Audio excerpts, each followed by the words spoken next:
15 अक्टूबर 2025 ये वही दिन था जब वैशाली अपने होम टाउन इंदौर के अंदर सुसाइड कर लेती है।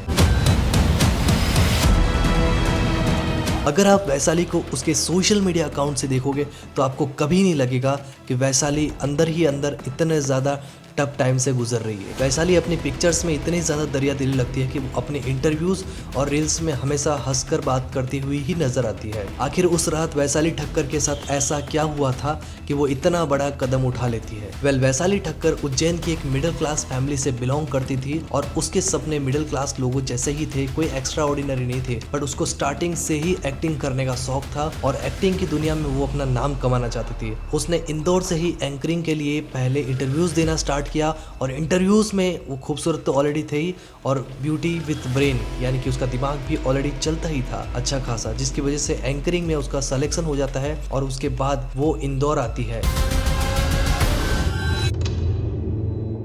इंदौर में कई दिनों तक वो रहती है और वहाँ पर वो अपने प्रोफेशन को धीरे धीरे आगे ले जाती है और फिर बाद में मुंबई जाने के लिए अपने पेरेंट्स से परमिशन मांगती है और उसके पेरेंट्स उस काम के लिए उसको परमिशन भी दे देते हैं। बट बाद में उसने कई ऐसे ऑडिशन दिए जिसकी वजह से उसको स्टार प्लस की कई अच्छी सीरियल्स में काम मिलना स्टार्ट हो जाता है, जैसे कि ये रिश्ता क्या कहलाता है। उसके अंदर उसका परफॉर्मेंस बहुत सालों तक अच्छा रहता है और उसको दूसरे रोल्स भी मिलने स्टार्ट हो जाते हैं क्योंकि उसका जो परफॉर्मेंस था बहुत अच्छा था। स्टार प्लस के बाद कलर्स टीवी, उसके बाद जी टीवी, ऐसे कई चैनल ने वैशाली की सर्विस लेना स्टार्ट कर दिया और फिर कई सारे सीरियल्स के अंदर वैशाली को काम मिलने लग गया था और वैशाली की लाइफ अच्छी खासी चल ही रही होती है। लेकिन 16 अक्टूबर 2022 को इंडस्ट्री में एक ऐसी खबर आती है जिसने हर किसी को झकझोर कर दिया। वैशाली ठक्कर की मौत हो जाती है और वो भी सुसाइड करने से उसकी मौत होती है। इंडस्ट्री में हर जगह मातम फैला गया था क्योंकि एक ऐसी हंसती खेलती लड़की जिसने कई सीरियल्स में अपना योगदान दिया था और उसके बाद उसकी सुसाइड से मौत हो जाती है। वैशाली के साथ काम करने वाले किसी भी को एक्टर या व्यक्ति ने ऐसा कभी एक्सपेक्ट नहीं किया था कि वैशाली ठक्कर ऐसा कभी कर सकती है। वैशाली ने सुसाइड किया था, उसके कमरे से ही एक सुसाइड नोट मिला था जिसमें उसने लिखा था कि राहुल नाम का एक लड़का उसे काफ़ी टाइम से इमोशनली और फिजिकली टॉर्चर करता था और ये राहुल नाम का लड़का इंदौर में ही उसका नेबर था और इन दोनों के बीच में काफ़ी टाइम से अच्छी खासी बातें चलती थी और ये बातें धीरे धीरे घूमने फिरने और फिर बाद में डीप होती जाती है और एक लव एंगल भी स्टार्ट हो जाता है और फिर बाद में ये दोनों शादी भी करना चाहते थे। बट वैशाली इन सारे रिलेशनशिप में नहीं पड़ना चाहती थी, जिसका इस रिलेशनशिप ने बहुत ही डिफरेंट लुक ले लिया।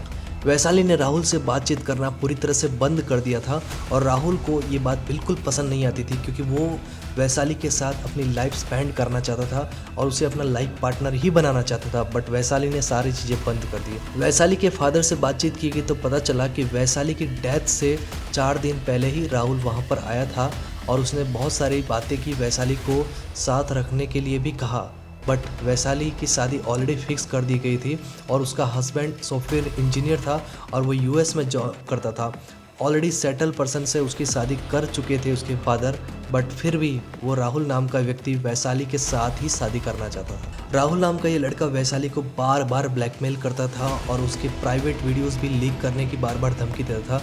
ये दोनों ऑलरेडी बहुत दिनों तक रिलेशनशिप में थे जिसकी वजह से ये इनके प्राइवेट वीडियो भी शूट कर लिए थे और इन वीडियो को सोशल मीडिया पर लीक करने की बार बार धमकियाँ देता था और प्राइवेट वीडियो उसके होने वाले जो हस्बैंड थे उसको तक शेयर करने की बात करता था, इमोशनली ब्लैकमेल करता था और टॉर्चर करता था। और वैशाली ने इन सारी चीज़ों को अपनाकर एक अपने ऊपर एक बोझ डाल दिया और इन सब चीज़ों से मुक्त होने के लिए उसने एक सुसाइड ही एकमात्र तरीका सोचा जिससे वो अपने आप को इस दुनिया से हटा सकती है, अपने फादर की इज्जत को उछलने से बचा सकती थी।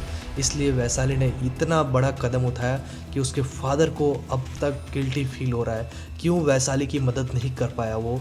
और फिर बाद में पुलिस ने राहुल को अरेस्ट कर लिया और वैशाली के इस केस को सुलझा दिया। गाइज सीरियसली ब्लैकमेलिंग और फिर प्राइवेट वीडियो लीक करने की आजकल जो घटनाएं घट रही है बहुत ज़्यादा हो रही है गाइज।